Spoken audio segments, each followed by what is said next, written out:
বাংলাদেশ জাতীয়তাবাদী স্বেচ্ছাসেবক দলের যশোর জেলার শার্শা উপজেলা শাখার আহ্বায়ক রাকিবুল হাসান রিপনের স্থগিতাদেশ প্রত্যাহার করে তাকে স্বপদে বহাল করা হয়েছে। বুধবার 12 ফেব্রুয়ারি যশোর জেলা স্বেচ্ছাসেবক দলের সভাপতি মোহাম্মদ রবিউল ইসলাম এবং সাধারণ সম্পাদক মোস্তফা আমির ফয়সাল এই সিদ্ধান্ত অনুমোদন দিয়েছেন বলে জানান যশোর জেলা স্বেচ্ছাসেবক দলের দপ্তর সম্পাদক সাইফুল বাশার সুজন। জানা গেছে, গত 20 ডিসেম্বর শুক্রবার স্বেচ্ছাসেবক দলের শার্শা উপজেলা শাখার আহ্বায়ক রাকিবুল হাসান রিপনের বিরুদ্ধে দলীয় শৃঙ্খলা ভঙ্গের অভিযোগের প্রেক্ষিতে তার আহ্বায়ক পদ স্থগিত করেন যশোর জেলা স্বেচ্ছাসেবক দল এবং তার বিরুদ্ধে আনীত অভিযোগ তদন্তে একটি কমিটি গঠন করা হয়।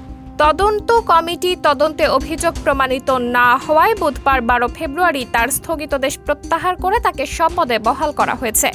একই সাথে সংগঠনের দায়িত্ব পালনে সতর্ক এবং সক্রিয় ভূমিকা পালনের নির্দেশনাও দেওয়া হয়েছে।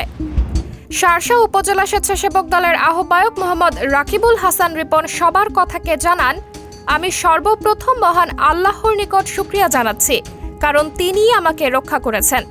আল্লাহর রহমতে কোনো মহলের অপপ্রচার আমার গায়ে এক ফোঁটা দাগও লাগাতে পারেননি। পাশাপাশি তিনি শার্শা উপজেলা বিএনপি ও সকল সহযোগী সংগঠনের নেতাকর্মীদের ধন্যবাদ ও সহযোগিতা কামনা করেছেন। সাবরিনা জলিল, সবার কথা।